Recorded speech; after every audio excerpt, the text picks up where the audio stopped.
गौरी पुत्र गणेश भगवान की जय। ओम नमः शिवाय। हर हर महादेव। नारद जी ने कहा, हे पितामह, अब आप मुझे भगवान शिव के उस परम पवित्र चरित्र का वर्णन कीजिए जो दूसरों के पापों का विनाश करने वाला उत्तम एवं मंगलदायक है।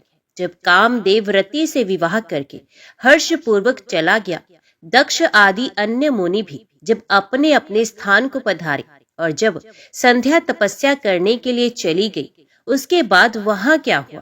ब्रह्मा जी ने कहा, विप्रवर नारद, तुम धन्य हो, भगवान शिव के सेवक हो, अतः शिव की लीला से युक्त जो उनका शुभ चरित्र है उसे भक्ति पूर्वक सुनो। तात पूर्व काल में मैं एक बार जब मोह में पड़ गया और भगवान शंकर ने मेरा उपहास किया, तब मुझे बड़ा शोभ हुआ था। वस्तुत शिव की माया ने मुझे मोह लिया था, इसलिए मैं भगवान शिव के प्रति ईर्ष्या करने लगा। किस प्रकार सो बताता हूँ, सुनो। मैं उस स्थान पर गया जहाँ दक्ष राज मुनि उपस्थित थे, वहीं रति के साथ कामदेव भी था।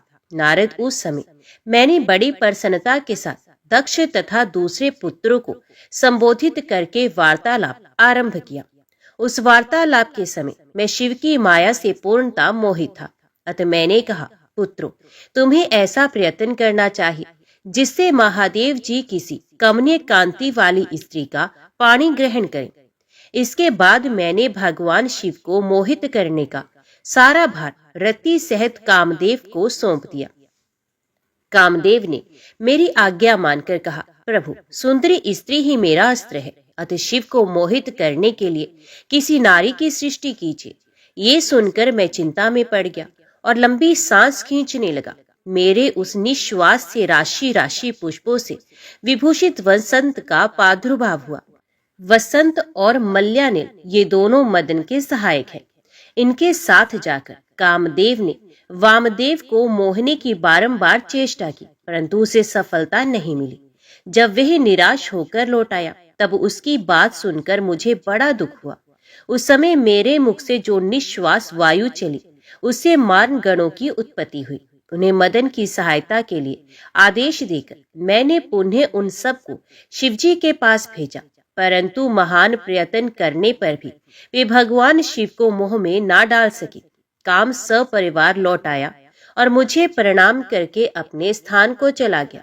उसके चले जाने पर मैं मन ही मन सोचने लगा कि निर्विकार तथा मन को वश में रखने वाला योग परायण भगवान शंकर किसी स्त्री को अपनी सहधर्मणी बनाना कैसे स्वीकार करेंगे। यही सोचते सोचते मैंने भक्ति भाव से उन भगवान श्री हरि का स्मरण किया जो साक्षात शिव स्वरूप तथा मेरे शरीर के जन्मदाता है। मैंने दीन वचनों से युक्त शुभ स्तोत्रों द्वारा उनकी स्तुति की।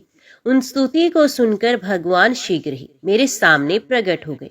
उनके चार भुजाएं शोभा पाती थी, नेत्र पर फूल कमल के समान सुंदर थे।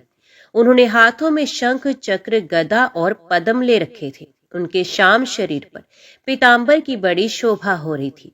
वे भगवान श्री हरि भक्त प्रिय हैं। अपने भक्त उन्हें बहुत प्यारे हैं। सबके उत्तम शरणदाता उन श्री हरि को उस रूप में देखकर मेरे नेत्रों से प्रेम अश्रु की धारा बह चली और मैं गदगद कंठ से बारंबार उनकी स्तुति करने लगा। मेरे उस स्तोत्र को सुनकर अपने भक्तों के दुख दूर करने वाले भगवान विष्णु बहुत प्रसन्न हुए और शरण में आए हुए मुझ ब्रह्मा से बोले, महाप्राज्ञ विधाता लोक सृष्टा ब्राह्मण, तुम धन्य हो। बताओ, तुमने किस लिए आज मेरा स्मरण किया है और किस निमित्त से ये स्तुति की जा रही है? तुम पर कौन सा महान दुख आ पड़ा है? उसे मेरे सामने इस समय कहो, मैं वह सारा दुख मिटा दूंगा। इस विषय में कोई संदेह या अन्यथा विचार नहीं करना चाहिए।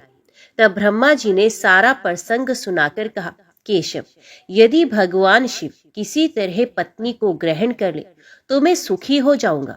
मेरे अंतकरण का सारा दुख दूर हो जाएगा। इसी के लिए मैं आपकी शरण में आया हूँ। मेरी यह बात सुनकर भगवान मधुसूदन हंस पड़े और मुझ लोक श्रेष्ठा ब्रह्मा का हर्ष बढ़ाते हुए मुझसे शीघ्र ही यूं बोले, विधाता, तुम मेरा वचन सुनो। यह तुम्हारे भ्रम का निवारण करने वाला है। मेरा वचन ही वेद शास्त्र आदि का वास्तविक सिद्धांत है। शिव ही सबके कर्ता भरता और हरता है। वे ही परात्पर है, पर ब्रह्म परेश, निर्गुण, नित्य, अनिर्देश्य, निर्विकार, अद्वितीय, अच्युत, अनंत, सबका अंत करने वाले स्वामी और सर्वव्यापी परमात्मा एवं परमेश्वर हैं।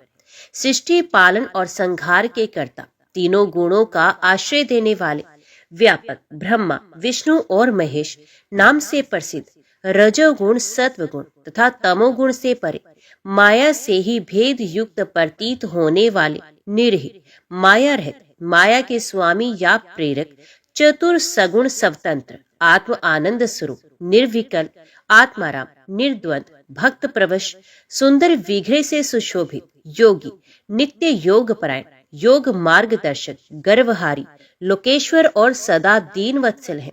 तुम उन्हीं की शरण में जाओ।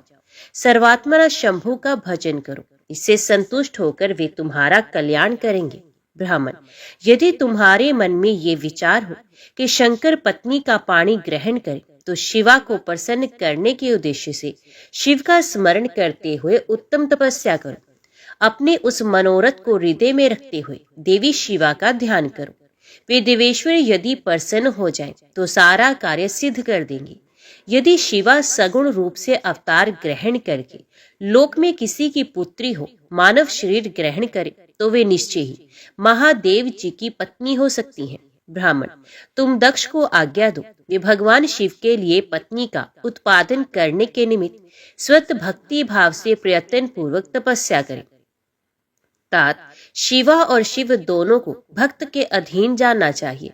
वे निर्गुण पर ब्रह्म स्वरूप होते हुए भी स्वेच्छा से सगुण हो जाते हैं। विधि, भगवान शिव की इच्छा से प्रकट हुए हम दोनों ने जब उनसे प्रार्थना की थी, तब पूर्व काल में भगवान शंकर ने जो बात कही थी उसे याद करो। ब्राह्मण, अपनी शक्ति से सुंदर लीला विहार करने वाले निर्गुण शिव ने स्वे इच्छा से सगुण होकर मुझको और तुमको प्रकट करने के पश्चात तुम्हें तो सृष्टि कार्य करने का आदेश दिया, और उमा सहित उन अविनाशी सृष्टिकर्ता प्रभु ने मुझे उस सृष्टि के पालन का कार्य सौंपा।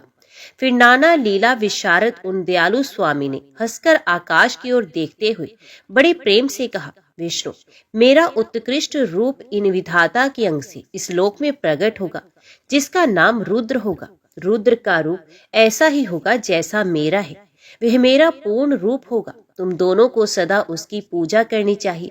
वह तुम दोनों के संपूर्ण मनोरथों की सिद्धि करने वाला होगा। वही जगत का परलय करने वाला, वह समस्त गुणों का दृष्टा, निर्विशेष एवं उत्तम योग का पालक होगा। यद्यपि तीनों देवता मेरे ही रूप हैं, तथापि विशेषत रुद्र मेरा पूर्ण रूप होगा। पुत्रों, देवी उमा के भी 3 रूप होंगे। एक रूप का नाम लक्ष्मी होगा, जो इन श्रीहरि की पत्नी होगी। दूसरा रूप ब्रह्म पत्नी सरस्वती है। तीसरा रूप सती के नाम से प्रसिद्ध होगा। सती उमा का पूर्ण रूप होंगी, वही भावी रुद्र की पत्नी होगी। ऐसा कहकर भगवान महेश्वर हम पर कृपा करने के पश्चात वहां से अंतर ध्यान हो गए और हम दोनों सुखपूर्वक अपने अपने कार्य में लगे। ब्राह्मण, समय पाकर मैं और तुम दोनों सप्तनीक हो गए और साक्षात भगवान शंकर रुद्र नाम से अवतीर्ण हुए। वे इस समय कैलाश पर्वत पर निवास करते हैं। अब शिवा भी सती नाम से अवतीर्ण होने वाली है, अतः तुम्हें उनके उत्पादन के लिए ही यत्न करना चाहिए।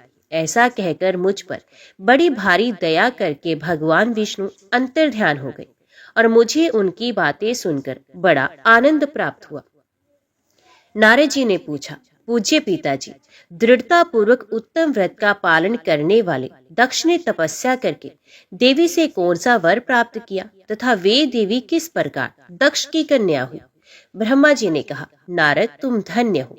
इन सभी मुनियों के साथ भक्ति पूर्वक इस प्रसंग को सुनो। मेरी आज्ञा पाकर उत्तम बुद्धि वाले महाप्रजापति दक्ष ने क्षीर सागर के उत्तम तट पर स्थित देवी जगदम्बिका को पुत्री के रूप में प्राप्त करने की इच्छा तथा उनके प्रत्यक्ष दर्शन की कामना के लिए उन्हें हृदय मंदिर में विराजमान करके तपस्या प्रारंभ की। दक्ष ने मन को संयम में रखकर दृढ़ता पूर्वक कठोर व्रत का पालन करते हुए शौच, संतोष आदि नियमों से युक्त हो 3000 दिव्य वर्षों तक तप किया। वे कभी जल पीकर रहते, कभी हवा पीते और कभी सर्वथा उपवास करते। भोजन के नाम पर कभी सूखे पत्ते चबा लेते थे, मुनिश्रेष्ठ नारद तदंत्र यम नियम आदि से युक्त हो जगदम्बा की पूजा में लगे हुए दक्ष को देवी शिवा ने प्रत्यक्ष दर्शन दिया। जगन्मयी जगदम्बा का प्रत्यक्ष दर्शन पाकर प्रजापति दक्ष ने अपने आप को कृत्य माना। वे कालिका देवी सिंह पर आरूढ़ थी। उनकी अंग कांति श्याम थी, मुख बड़ा ही मनोहर था। वे 4 भुजाओं से युक्त थी और हाथों में वरद, अभय, नीर, कमल और खड्ग धारण किए हुए थी। उनकी मूर्ति बड़ी मनोहारिणी थी। नेत्र कुछ कुछ लाल थे। खुले हुए केश बड़े सुंदर दिखाई देते थे। उत्तम प्रभा से प्रकाशित होने वाली उन जगदम्बा को भली भांति प्रणाम करके दक्ष विचित्र वचनों वालियों द्वारा उनकी स्तुति करने लगा। दक्ष ने कहा, हे जगदम्बा, हे महामाया, हे जगदीश्वरी महेश्वरी, आपको नमस्कार है। आपने कृपा करके मुझे अपने स्वरूप का दर्शन कराया है। भगवती, हे आद्य शक्ति, मुझ पर प्रसन्न होइए। शिव रूपिणी, प्रसन्न होइए। भक्त वरदायिनी, प्रसन्न होइए। जगत माता, आपको मेरा नमस्कार है। ब्रह्मा जी ने कहा, मुने, संयत चित्त वाले दक्ष की इस प्रकार स्तुति करने पर महेश्वरी शिवा ने स्वयं ही उनके अभिप्राय को जान लिया तो भी दक्ष से इस प्रकार कहा, दक्ष, तुम्हारी इस उत्तम भक्ति से मैं बहुत संतुष्ट हूँ। तुम अपना मनोवांछित वर मांगो, तुम्हारे लिए मुझे कुछ भी अदेय नहीं है। जगदम्बा की ये बात सुनकर प्रजापति दक्ष बहुत प्रसन्न हुए और उन शिवा को बारंबार प्रणाम करते हुए बोले। दक्ष ने कहा, हे जगदम्बा, हे महामाया, यदि आप मुझे वर देने को तैयार हैं तो मेरी बात सुनिए और प्रसन्नता पूर्वक मेरी इच्छा पूर्ण कीजिए। मेरे स्वामी जो भगवान शिव हैं, वे रुद्र नाम धारण करके ब्रह्मा जी के पुत्र रूप से अवतीर्ण हुए हैं। वे परमात्मा शिव के पूर्ण अवतार हैं, परंतु आपका कोई अवतार नहीं हुआ है। फिर उनकी पत्नी कौन होगी? अथ शिवे, आप भूतल पर अवतीर्ण होकर उन महेश्वर को अपने रूप लावण्य से मोहित कीजिए। देवी, आपके सिवा दूसरी कोई स्त्री रुद्रदेव को कभी मोहित नहीं कर सकती, इसलिए आप मेरी पुत्री होकर इस समय महादेव जी की पत्नी हुई। इस प्रकार सुंदर लीला करके आप हर मोहिनी भगवान शिव को मोहित करने वाली बनिए। देवी, यही मेरे लिए वर है। यह केवल मेरे ही स्वार्थ की बात हो, ऐसा नहीं सोचना चाहिए। इसमें मेरे ही साथ संपूर्ण जगत का भी हित है। ब्रह्मा, विष्णु और शिव में से ब्रह्मा जी की प्रेरणा से मैं यहाँ आया हूँ। प्रजापति दक्ष का ये वचन सुनकर जगदम्बिका शिवा हंस पड़ी और मन ही मन भगवान शिव का स्मरण करके यूं बोली, तात प्रजापति, हे दक्ष, मेरी उत्तम बात सुनो। मैं सत्य कहती हूँ, तुम्हारी भक्ति से अत्यंत प्रसन्न हो, तुम्हें संपूर्ण मनोवांछित वस्तु देने के लिए तैयार हूँ। दक्ष, यद्यपि मैं महेश्वरी हूँ, तथापि तुम्हारी भक्ति के अधीन हो, तुम्हारी पत्नी के गर्भ से तुम्हारी पुत्री के रूप में अवतीर्ण होंगी, इसमें संशय नहीं है। अनघ, मैं अत्यंत दुस्सह तपस्या करके ऐसा प्रयत्न करूंगी जिससे महादेव जी का वर पाकर उनकी पत्नी हो जाऊं। इसके सिवा और किसी उपाय से कार्य सिद्ध हो ही नहीं सकता, क्योंकि वे भगवान सदाशिव सर्वथा निर्विकार हैं, ब्रह्मा और विष्णु के भी सेव्य हैं तथा नित्य परिपूर्ण रूप हैं। मैं सदा उनकी दासी और प्रिया हूँ। प्रत्येक जन्म में वे नाना रूपधारी शंभु ही मेरे स्वामी होते हैं। भगवान सदाशिव अपने दिए हुए वर के प्रभाव से ब्रह्मा जी की भ्रुकुटी से रुद्र रूप में अवतीर्ण हुए हैं। मैं भी उनके वर से उनकी आज्ञा के अनुसार यहाँ अवतार लूंगी। तात, अब तुम अपने घर को जाओ। इस कार्य में जो मेरी दूती अथवा सहायिका होगी उसे मैंने जान लिया है। अब शीघ्र ही मैं तुम्हारी पुत्री होकर महादेव जी की पत्नी बनूंगी। दक्ष से ये उत्तम वचन कहकर मन ही मन शिव की आज्ञा प्राप्त करके देवी शिवा ने शिव के चरणार विंदों का चिंतन करते हुए फिर कहा, प्रजापति, परंतु मेरा एक प्रण है, उसे तुम्हें सदा मन में रखना चाहिए। मैं उस प्रण को सुना देती हूँ, तुम उसे सत्य समझो, मिथ्या मत मानो। यदि कभी मेरे प्रति तुम्हारा आदर घट जाएगा तब उसी समय मैं अपने शरीर को त्याग दूंगी, अपने स्वरूप में लीन हो जाऊंगी अथवा दूसरा शरीर धारण कर लूंगी। मेरा ये कथन सत्य है। प्रजापति, प्रत्येक सर्ग या कल्प के लिए तुम्हें ये वर दे दिया गया। मैं तुम्हारी पुत्री होकर भगवान शिव की पत्नी होंगी। मुख्य प्रजापति दक्ष से ऐसा कहकर महेश्वरी शिवा उनके देखते देखते वहीं अंतर ध्यान हो गई। दुर्गा जी के अंतर ध्यान होने पर दक्ष भी अपने आश्रम को लौट गए और यही सोचकर प्रसन्न रहने लगे कि देवी शिवा मेरी पुत्री होने वाली है। नारद, प्रजापति दक्ष अपने आश्रम पर जाकर मेरी आज्ञा पा हर्ष भरे मन से नाना प्रकार की मानसिक सृष्टि करने लगे। उस प्रजा सृष्टि को बढ़ती हुई ना देख प्रजापति दक्ष ने अपने पिता मुझ ब्रह्मा से कहा। दक्ष बोले, हे पिता, हे प्रजानाथ, प्रजा बढ़ नहीं रही है प्रभु। मैंने जितने जीवों की सृष्टि की थी वे सब उतने ही रह गए हैं। प्रजानाथ, मैं क्या करूं? जिस उपाय से ये जीव अपने आप बढ़ने लगे वे मुझे बताइए, तद अनुसार मैं प्रजा की सृष्टि करूंगा, इसमें संशय नहीं है। तब मैंने उसे कहा, तात प्रजापति दक्ष, मेरी उत्तम बात सुनो और उसके अनुसार कार्य करो। सुरश्रेष्ठ भगवान शिव तुम्हारा कल्याण करेंगे। प्रजापति, पंचजन की जो परम सुंदरी पुत्री असिकनी है उसे तुम पत्नी रूप से ग्रहण करो। स्त्री के साथ मैथुन धर्म का आश्रय ले तुम पुनः इस प्रजा सर्ग को बढ़ाओ। असिकनी जैसी कामनी के गर्भ से तुम बहुत सी संतानें उत्पन्न कर सकोगी। तदंतर मैथुन धर्म से प्रजा की उत्पत्ति करने के उद्देश्य से प्रजापति दक्ष ने मेरी आज्ञा के अनुसार वीरण प्रजापति की पुत्री के साथ विवाह किया। अपनी पत्नी वीरणी के गर्भ से प्रजापति दक्ष ने 10,000 पुत्र उत्पन्न किए जो हर्षवे कहलाए। मुनेश वे सब के सब पुत्र समान धर्म का आचरण करने वाले हुए। पिता की भक्ति में तत्पर रहकर वे सदा वैदिक मार्ग पर चलते थे। एक समय पिता ने उन्हें प्रजा की सृष्टि करने का आदेश दिया। तब वे सभी दाक्षायण नामधारी पुत्र सृष्टि के उद्देश्य से तपस्या करने के लिए पश्चिम दिशा की ओर गए।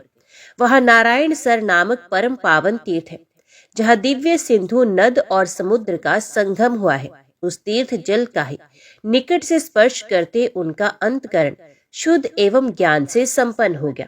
उनकी आंतरिक मल राशि धुल गई और वे परमहंस धर्म में स्थित हो गए।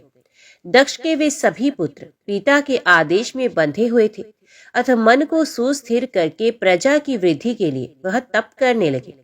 वे सभी सत्पुरुषों में श्रेष्ठ थे। नारद, जब तुम्हें पता लगा कि हर्षवर्धन सृष्टि के लिए तपस्या कर रहे हैं, तब भगवान लक्ष्मीपति के हार्दिक अभिप्राय को जानकर तुम स्वयं उनके पास गए और आदर पूर्वक यो बोले, दक्ष पुत्र, तुम लोग पृथ्वी का अंत देखे बिना सृष्टि रचना करने के लिए कैसे तैयार हो गए?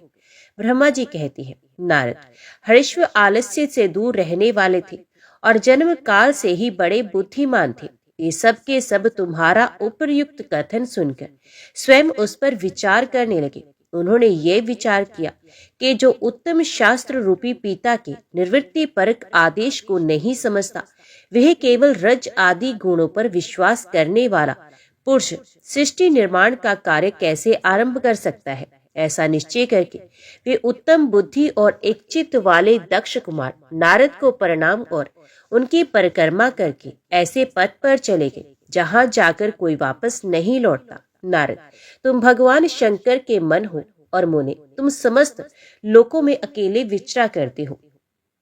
तुम्हारे मन में कोई विकार नहीं है, क्योंकि तुम सदा महेश्वर की मनोवृत्ति के अनुसार ही कार्य करते हो।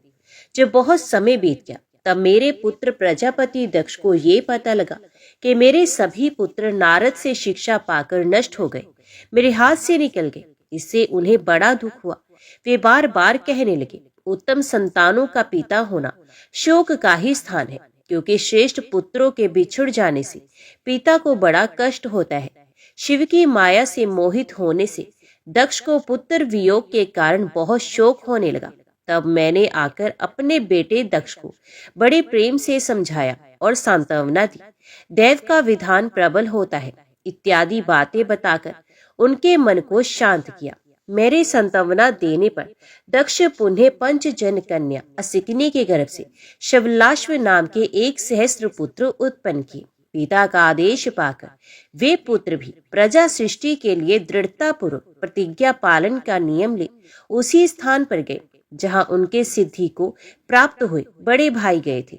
नारायण सरोवर के जल का स्पर्श होने मात्र से उनके सारे पाप नष्ट हो गए, अंतकरण में शुद्धता आ गई और वे उत्तम व्रत के पालक शवलाश्व ब्रह्म प्रणव का जप करते हुए वह बड़ी भारी तपस्या करने लगे। उन्हें प्रजा सृष्टि के लिए उदित जान तुम पुनः पहले की ही भांति ईश्वरी गति का स्मरण करते हुए उनके पास गए और वही बात कहने लगे जो उनके भाइयों से पहले कह चुके थे।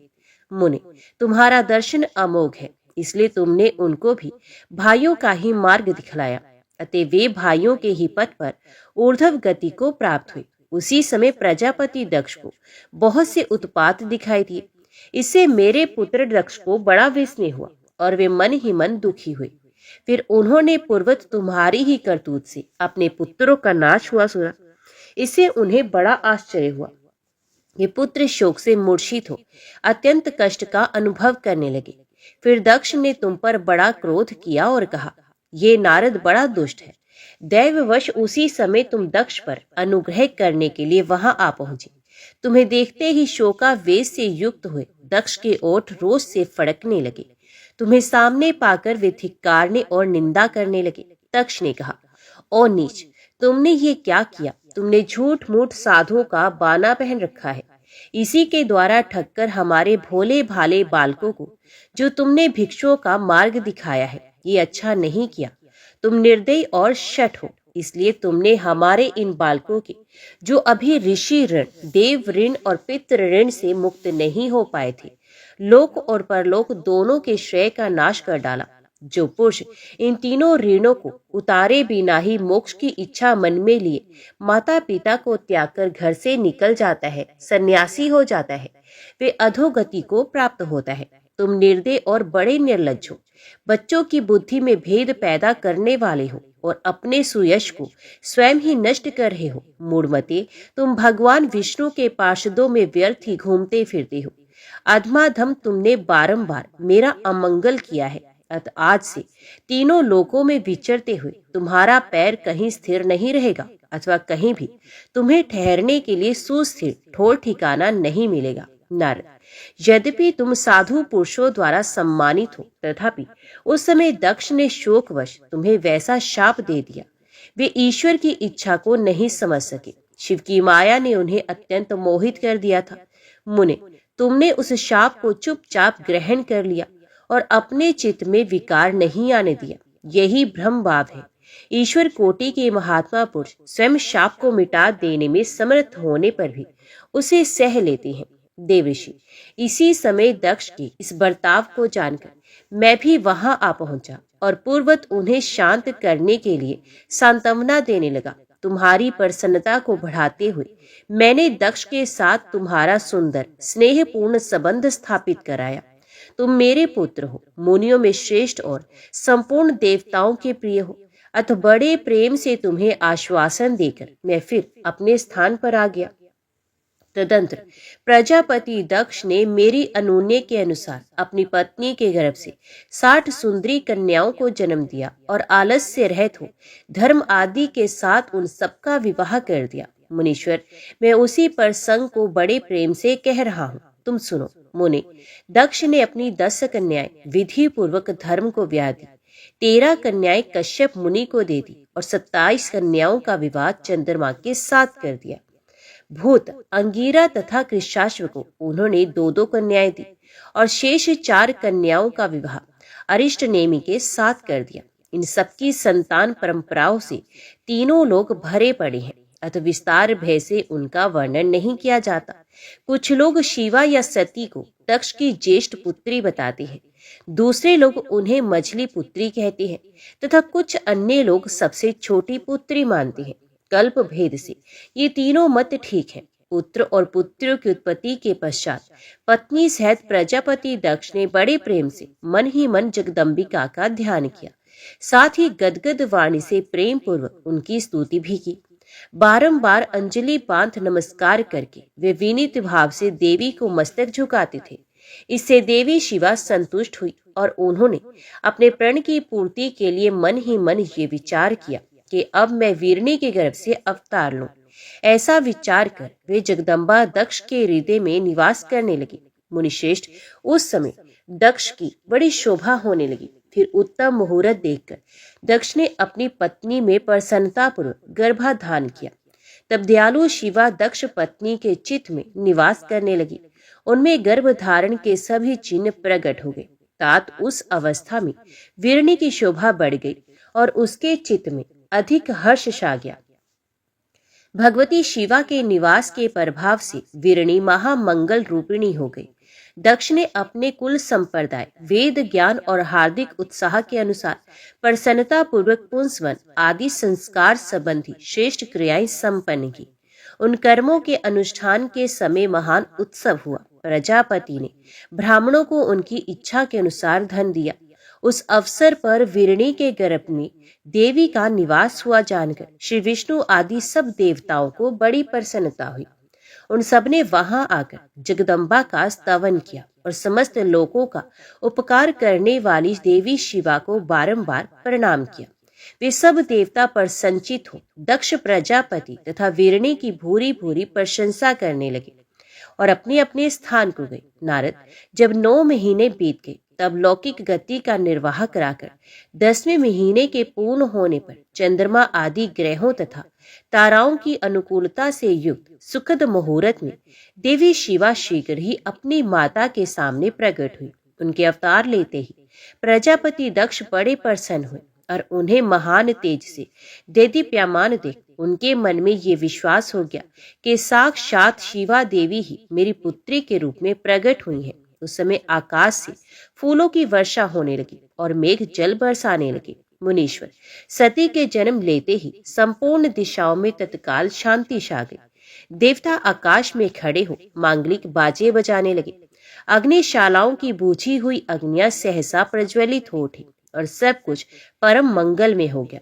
वीरणी के गर्भ से साक्षात जगदम्बा को प्रकट हुई देख दक्ष ने दोनों हाथ जोड़कर नमस्कार किया और बड़े भक्ति भाव से उनकी बड़ी स्तुति की। बुद्धिमान दक्ष के स्तुति करने पर जगत माता शिवा उस समय दक्ष से इस प्रकार बोली जिससे माता वीरणी ने सुन सके। देवी बोली, प्रजापति तुमने पहले पुत्री रूप में मुझे प्राप्त करने के लिए मेरी आराधना की थी। तुम्हारा वे मनोरथ आज सिद्ध हो गया। अब तुम उस तपस्या के फल को ग्रहण करो। उस समय दक्ष से ऐसा कहकर देवी ने अपनी माया से शिशु रूप धारण कर लिया और शैशव भाव प्रकट करती हुई वे वहां रोने लगी। उस बालिका का रोदन सुनकर सभी स्त्रियां और दासियां बड़े वेग से प्रसन्नता पूर्वक वहां आ पहुंची। असिकनी की पुत्री का अलौकिक रूप देखकर उन सभी स्त्रियों को बड़ा हर्ष हुआ। नगर के सब लोग उस समय जय जयकार करने लगे। गीत और वाद्यों के साथ बड़ा भारी उत्सव होने लगा। पुत्री का मनोहर मुख देखकर सबको बड़ी प्रसन्नता हुई। दक्ष ने वैदिक और कुलोचित आचार का विधि पूर्वक अनुष्ठान किया, ब्राह्मणों को दान दिया और दूसरों को भी धन बांटा।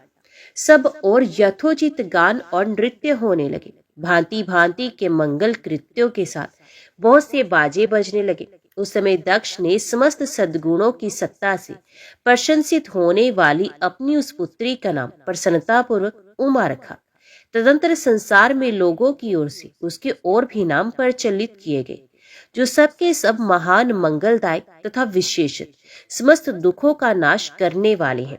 वीरणी और महात्मा दक्ष अपनी पुत्री का पालन करने लगे तथा वे शुक्ल पक्ष की चंद्रमकला के समान दिनों दिन बढ़ने लगे।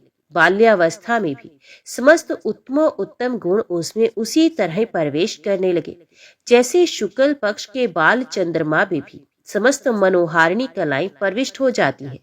दक्ष कन्या सती सखियों के बीच बैठी बैठी जब अपने भाव में निमग्न होती थी तब बारंबार भगवान शिव की मूर्ति को चित्रित करने लगती थी। मंगलमयी सती जब बाल्योचित सुंदर गीत गाती तब स्थाणु हर एवं रुद्र नाम लेकर स्मर शत्रु शिव का स्मरण किया करती थी।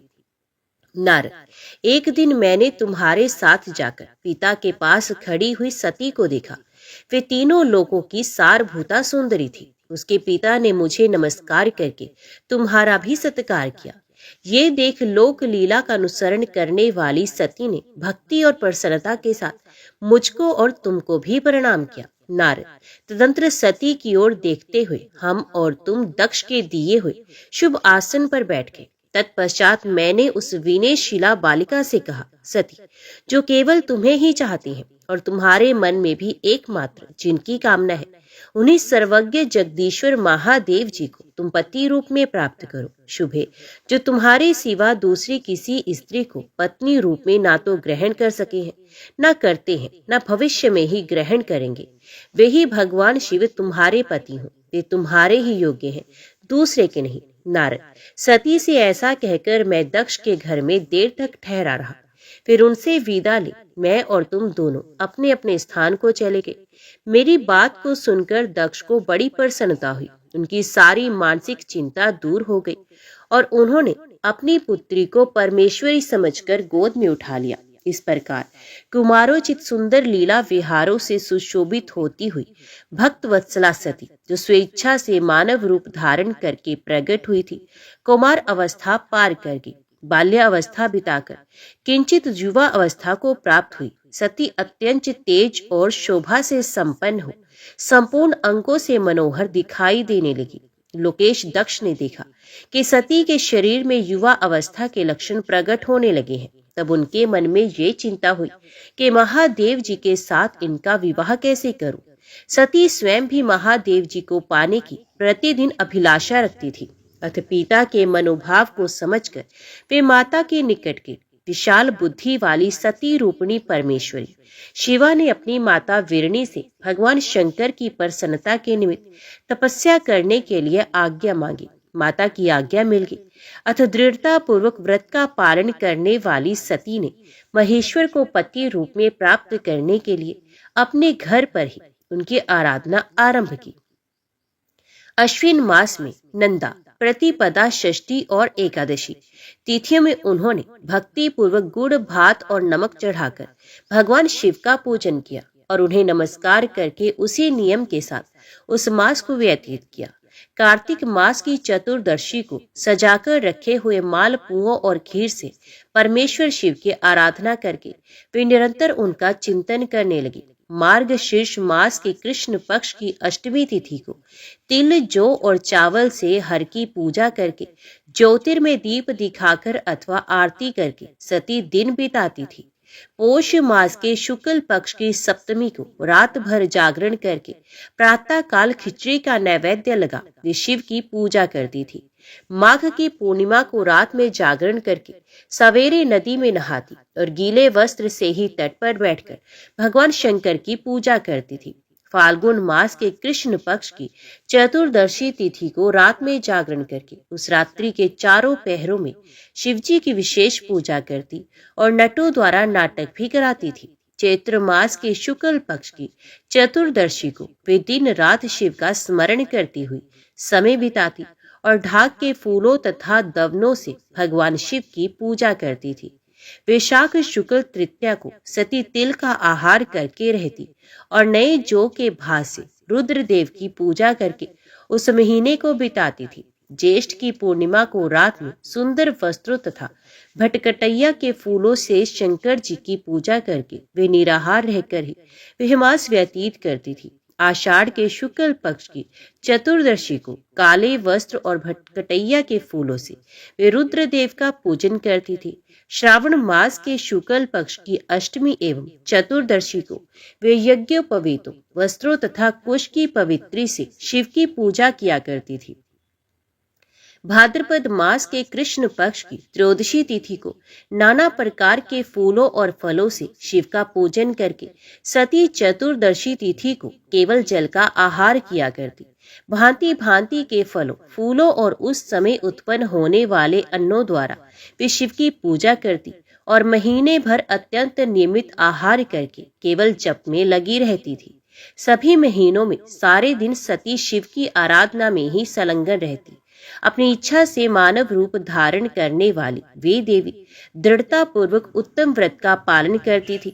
इस प्रकार नंदा व्रत को पूर्ण रूप से समाप्त करके भगवान शिव में अनन्य भाव से रखने वाली सती एकाग्रचित हो बड़े प्रेम से भगवान शिव का ध्यान करने लगी तथा उस ध्यान में ही निश्चल भाव से स्थित हो गई।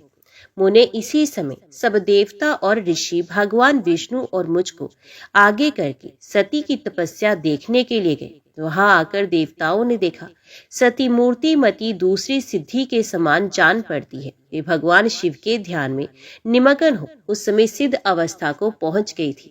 समस्त देवताओं ने बड़ी प्रसन्नता के साथ वहां दोनों हाथ जोड़कर सती को नमस्कार किया। मुनियों ने भी मस्तक झुकाए तथा श्रीहरि आदि के मन में बड़ी प्रीति उमड़ आई। श्रीहरि, विष्णु आदि सब देवता और मुनि आश्चर्यचकित हो सती देवी की तपस्या की भूरी भूरी प्रशंसा करने लगे। फिर देवी को प्रणाम करके वे देवता और मुनि तुरंत ही गिरिश्रेष्ठ कैलाश को चले गए, जो भगवान शिव को बहुत ही प्रिय है। सावित्री के साथ मैं और लक्ष्मी के साथ भगवान वासुदेव भी प्रसन्नता पूर्वक महादेव जी के निकट गए। वहां जाकर भगवान शिव को देखते ही बड़े वेग से प्रणाम करके सब देवताओं ने दोनों हाथ जोड़ विनीत भाव से नाना प्रकार के स्तोत्रों द्वारा उनकी स्तुति करके अंत में कहा, प्रभु, आपकी सत्व, रज और तम नामक जो 3 शक्तियां हैं, उनके राग आदि वेग असहनीय है। वेदत्रिय अथवा लोकत्रिय आपका स्वरूप है। आप शरणागतों के पालक हैं तथा आपकी शक्ति बहुत बड़ी है, उसकी कहीं कोई सीमा नहीं। आपको नमस्कार है। दुर्गापति, जिनकी इंद्रियां दुष्ट है, वश में नहीं हो पाती, उनके लिए आपकी प्राप्ति का कोई मार्ग सुलभ नहीं। आप सदा भक्तों के उद्धार में तत्पर रहते हैं। आपका तेज छिपा हुआ है। आपको नमस्कार है। आपकी माया शक्ति रूपा जो अहम बुद्धि है, उससे आत्मा का स्वरूप ढक गया है। अतएव ये मूढ़ बुद्धि जीव अपने स्वरूप को नहीं जान पाता। आपकी महिमा का पार पाना अत्यंत कठिन ही नहीं, सर्वथा असंभव है। हम आप महाप्रभु को मस्तक झुकाते हैं। नारद, इस प्रकार महादेव जी की स्तुति करके श्री विष्णु आदि सब देवता उत्तम भक्ति से मस्तक झुकाए प्रभु शिव के आगे चुपचाप खड़े हो गए। श्री विष्णु आदि देवताओं द्वारा की हुई स्तुति को सुनकर सबकी उत्पत्ति के हेतुभूत भगवान शंकर बड़े प्रसन्न हुए और जोर जोर से हंसने लगे। मुझे ब्रह्मा और विष्णु को अपनी अपनी पत्नी के साथ आया हुआ देख महादेव जी ने हम लोगों से यथोचित वार्तालाप किया और हमारे आगमन का कारण पूछा। रुद्र बोले, हे हरे, हे विधि तथा हे देवताओं और महर्षियों, आज निर्भय होकर यहाँ अपने आने का ठीक ठीक कारण बताओ। तुम लोग किस लिए यहाँ आए हो और कौन सा कार्य आ पड़ा है, वे सब मैं सुनना चाहता हूँ, क्योंकि तुम्हारे द्वारा की गई स्तुति से मेरा मन बहुत प्रसन्न है। मुने, महादेव जी के इस प्रकार पूछने पर भगवान विष्णु की आज्ञा से मैंने वार्तालाप आरंभ किया। मुझ ब्रह्मा ने कहा, देव देव महादेव, करुणा सागर प्रभु, हम दोनों इन देवताओं और ऋषियों के साथ जिस उद्देश्य से यहाँ आए हैं उसे सुनिए। वृषभ ध्वज, विशेषत आपके ही लिए हमारा यहाँ आगमन हुआ है, क्योंकि हम तीनों सहार्थी हैं। सृष्टि चक्र के संचालन रूप प्रयोजन की सिद्धि के लिए एक दूसरे के सहायक है। सहार्थी को सदा परस्पर यथा योग्य सहयोग करना चाहिए, अन्यथा ये जगत टिक नहीं सकता। महेश्वर, कुछ ऐसे असुर उत्पन्न होंगे जो मेरे हाथ से मारे जाएंगे, कुछ भगवान विष्णु के और कुछ आपके हाथों नष्ट होंगे। महाप्रभु, कुछ असुर ऐसे होंगे जो आपके वीर्य से उत्पन्न हुए पुत्र के हाथों से ही मारे जा सकेंगे। प्रभु, कभी कोई विरले ही असुर ऐसे होंगे जो माया के हाथों द्वारा वध को प्राप्त हो। अब भगवान शंकर की कृपा से ही देवताओं को सदा उत्तम सुख प्राप्त होगा। घोर असुरों का विनाश करके आप जगत को सदा स्वास्थ्य एवं अभय प्रदान करेंगे। अथवा ये भी संभव है कि आपके हाथ से कोई भी असुर ना मारा जाए, क्योंकि आप सदा योग युक्त रहते हुए राग द्वेष से रहित हैं तथा एकमात्र दया करने में ही लगे रहते हैं। यदि वे असुर भी आराधित हो, आपकी दया से अनुग्रहित होते रहे, तो सृष्टि और पालन का कार्य कैसे चल सकता है। अतः वृषभ ध्वज, आपको प्रतिदिन सृष्टि आदि के उपयुक्त कार्य करने के लिए उदित रहना चाहिए। यदि सृष्टि पालन और संहार रूप कर्म ना करने हो, तब तो हमने माया से जो ये भिन्न भिन्न शरीर धारण किए हैं, उनकी कोई उपयोगिता अथवा औचित्य ही नहीं है। वास्तव में हम तीनों एक ही हैं, कार्य के भेद से भिन्न भिन्न देह धारण करके स्थित हैं। यदि कार्य भेद ना सिद्ध हो, तब तो हमारे रूप भेद का कोई प्रयोजन ही नहीं। देव, एक ही परमात्मा महेश्वर 3 स्वरूपों में अभिव्यक्त हुए हैं। इस रूप भेद में उनकी अपनी माया ही कारण है। वास्तव में प्रभु स्वतंत्र हैं। ये लीला के उद्देश्य से ही ये सृष्टि आदि कार्य करती हैं। भगवान श्री हरि उनके बाएं अंग से प्रकट हुए, मैं ब्रह्मा उनके दाएं अंग से प्रकट हुआ और आप रुद्रदेव उन सदा शिव के हृदय से आविर्भूत हुए, अतः आप ही शिव के पूर्ण रूप हैं। प्रभु, इस प्रकार अभिन्न रूप होते हुए भी हम तीन रूपों में प्रकट हुए। सनातन देव, हम तीनों उन्हीं भगवान सदाशिव और शिवा के पुत्र हैं। इस यथार्थ तत्व का आप हृदय से अनुभव कीजिए। प्रभु, मैं और श्री विष्णु आपके आदेश से प्रसन्नता पूर्वक लोक की सृष्टि और पालन के कार्य कर रहे हैं तथा कार्य कारणवश सप्तनीक भी हो गए हैं तथा आप भी विश्व विहित के लिए तथा देवताओं को सुख पहुंचाने के लिए एक परम सुंदरी रमणी को अपनी पत्नी बनाने के लिए ग्रहण करें। महेश्वर, एक बात और है, उसे सुनिए। मुझे पहले के वृत्तांत का स्मरण हो आया है। पूर्व काल में आपने ही शिव रूप से जो बात हमारे सामने कही थी वही इस समय सुना रहा हूँ। आपने कहा था, ब्राह्मण, मेरा ऐसा ही उत्तम रूप तुम्हारे अंग विशेष ललाट से प्रकट होगा, जिसकी लोक में रुद्र नाम से प्रसिद्धि होगी।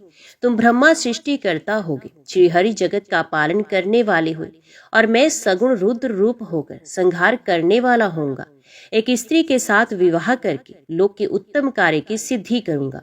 अपनी कही हुई उस बात को याद करके आप अपनी ही पूर्व प्रतिज्ञा को पूर्ण कीजिए। स्वामी, आपका यह आदेश है कि मैं सृष्टि करूं, श्री हरि पालन करे, और आप स्वयं संहार के हेतु बनकर प्रकट हो। सो आप साक्षात शिव ही संहारकर्ता के रूप में प्रकट हुए हैं। आपके बिना हम दोनों अपना अपना कार्य करने में समर्थ नहीं है। अतः आप एक ऐसी कामनी को स्वीकार करें जो लोक हित के कार्य में तत्पर है। शंभो, जैसे लक्ष्मी भगवान विष्णु की और सावित्री मेरी सहधर्मिणी है, उसी प्रकार आप इस समय अपनी जीवन सहचरी प्राण वल्लभा को ग्रहण करें।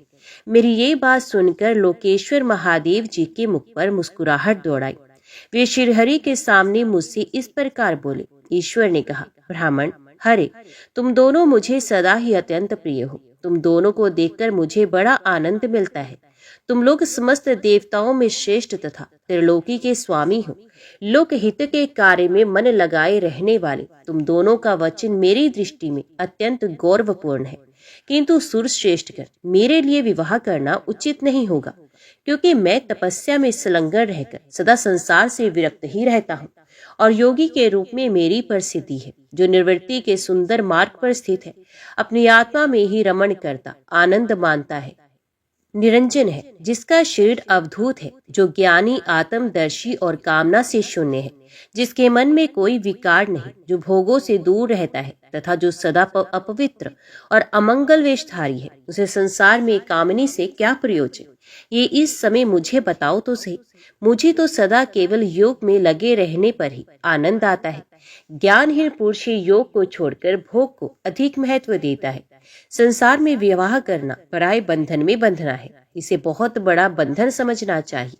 इसलिए मैं सत्य सत्य कहता हूँ, विवाह के लिए मेरे मन में थोड़ी सी भी अभिरुचि नहीं। आत्मा ही अपना उत्तम अर्थ या स्वार्थ है। उसका भली भांति चिंतन करने के कारण मेरी लौकिक स्वार्थ में प्रवृत्ति नहीं होती। तथापि जगत के हित के लिए तुमने जो कुछ कहा उसे मैं करूंगा। तुम्हारे वचन को गरिष्ठ मानकर अथवा अपनी कही हुई बात को पूर्ण करने के लिए मैं अवश्य ही विवाह करूंगा, क्योंकि मैं सदा भक्तों के वश में रहता हूँ। परंतु मैं जैसी नारी को प्रिय पत्नी के रूप में ग्रहण करूंगा और जैसी शर्त के साथ करूंगा उसे सुनो। हरे ब्राह्मण, मैं जो कुछ कहता हूँ वे सर्वथा उचित ही है। जो नारी मेरे तेज को विभाग पूर्वक ग्रहण कर सके, जो योगिनी तथा इच्छा अनुसार रूप धारण करने वाली हो, उसी को तुम पत्नी बनाने के लिए मुझे बताओ। जब मैं योग में तत्पर हूँ तब उसे भी योगिनी बनकर रहना होगा, और जब मैं कामासक्त हूँ तब उसे भी कामनी के रूप में मेरे पास रहना होगा। वेदवेता ब्राह्मण विद्वान जिन्हें अविनाशी बताते हैं, उन ज्योति स्वरूप सनातन शिव का मैं सदा चिंतन करता हूँ और चिंतन करता रहूंगा। ब्राह्मण, उन सदा शिव के चिंतन में जब मैं ना लगा हूँ तभी उस भामिनी के साथ मैं समागम कर सकता हूँ। जो मेरे शिव चिंतन में विघ्न डालने वाली होगी वे जीवित नहीं रह सकती। उसे अपने जीवन से हाथ धोना पड़ेगा। तुम विष्णु और मैं तीनों ही ब्रह्म स्वरूप शिव के अंशभूत हैं, अतः महाभागण हमारे लिए उनका निरंतर चिंतन करना ही उचित है। कमलासन, उनके चिंतन के लिए मैं बिना विवाह के भी रह लूंगा, किंतु उनका चिंतन छोड़कर विवाह नहीं करूंगा। अतः तुम मुझे ऐसी पत्नी प्रदान करो जो सदा मेरे कर्म के अनुकूल चल सके। उसमें भी मेरी एक और शर्त है, उसे तुम सुनो। यदि उस स्त्री का मुझ और मेरे वचनों पर अविश्वास होगा तो मैं उसे त्याग दूंगा। उनकी ये बात सुनकर मैंने और श्रीहरि ने मंद मुस्कान के साथ मन ही मन प्रसन्नता का अनुभव किया। फिर मैं विनम्र होकर बोला, नाथ महेश्वर प्रभु, आपने जैसी नारी की खोज आरंभ की है, वैसी ही स्त्री के विषय में मैं आपको प्रसन्नता पूर्वक कह रहा हूँ। साक्षात सदा शिव की धर्मपत्नी जो उमा है, वही जगत का कार्य सिद्ध करने के लिए भिन्न भिन्न रूप में प्रकट हुई है। प्रभु, सरस्वती और लक्ष्मी ये दो रूप धारण करके वे पहले ही यहाँ आ चुकी हैं। इनमें लक्ष्मी तो श्री विष्णु की प्राण वल्लभा हो गई और सरस्वती मेरी, अब हमारे लिए वे तीसरा रूप धारण करके प्रकट हुई हैं। हे प्रभु, लोकहित का कार्य करने की इच्छा वाली देवी शिवा दक्षपुत्री के रूप में अवतीर्ण हुई हैं। उनका नाम सती है। सती ही ऐसी भार्या हो सकती हैं जो सदा आपके लिए हितकारिणी हो। देवेश, महातेजस्विनी सती आपके लिए, आपको पति रूप में प्राप्त करने के लिए दृढ़ता पूर्वक कठोर व्रत का पालन करती हुई तपस्या कर रही हैं। महेश्वर, आप उन्हें वर देने के लिए जाइए, कृपया कीजिए और बड़ी प्रसन्नता के साथ उन्हें उनकी तपस्या के अनुरूप वर देकर उनके साथ विवाह कीजिए। शंकर, भगवान विष्णु की, मेरी तथा इन संपूर्ण देवताओं की यही इच्छा है।